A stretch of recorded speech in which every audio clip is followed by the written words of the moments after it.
ভিডিওটা শুরু করার আগে কথা বলে নেই, আপনারা যেখানে আছেন সাবধানে থাকবেন, সতর্ক থাকবেন আর প্রতিদিন চাকরির ভিডিও পেতে চ্যানেলটা সাবস্ক্রাইব করে পাশে থাকা নোটিফিকেশন বাটনটা ক্লিক করে রাখবেন।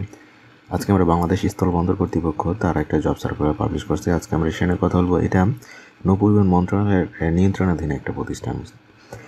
ওরা প্রায় 75 জনের একটা জব সার্কুলার পাবলিশ করছে, মানে 13টা পদে 75 জনের একটা সার্কুলার তারা পাবলিশ করছে। এটা হচ্ছে তাদের অফিসিয়াল বিজ্ঞপ্তিটা। ভিডিও ডিসক্রিপশন আমি একটা লিঙ্ক দিতে, ওইটা ক্লিক করলে ডিটেলসটা আপনারা এখানে পেয়ে যাবেন।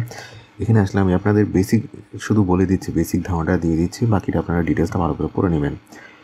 1 নম্বর হচ্ছে সহকারী পরিচালক ট্রাফিক, 2 হচ্ছে সহকারী পরিচালক প্রশাসন, সহকারী প্রকৌশলী সিভিল, গণসংযোগ কর্মকর্তা, উপসহকারী প্রকৌশলী সিভিল। এবং ডান দিকে দেখবেন পদ, শিক্ষাগত যোগ্যতা এবং কোন বিভাগে অ্যাপ্লাই করতে পারবেন সেই ডিটেলস দেওয়া আছে, ভালো করে পড়ে নেবেন।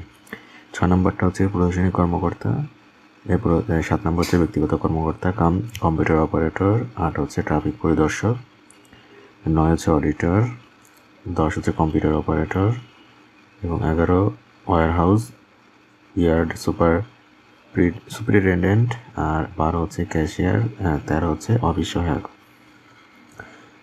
আর এখানে বয়সের কথা তারা এখানে বলে দিয়েছে যে সর্বোচ্চ 30 বছর, আর কোটার ক্ষেত্রে তো সেটা আলাদা।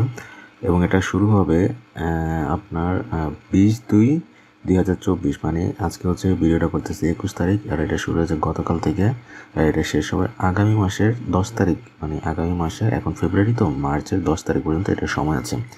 অ্যাপ্লাই করবেন হচ্ছে আপনার এই যে একটা লিঙ্ক দেওয়া আছে bsbk.telico.com.bd, এখানে গিয়ে আপনাকে অ্যাপ্লাই করতে হবে। এটা ক্লিক করলে আপনার এখানে এরকম একটাই চলে আসবেন।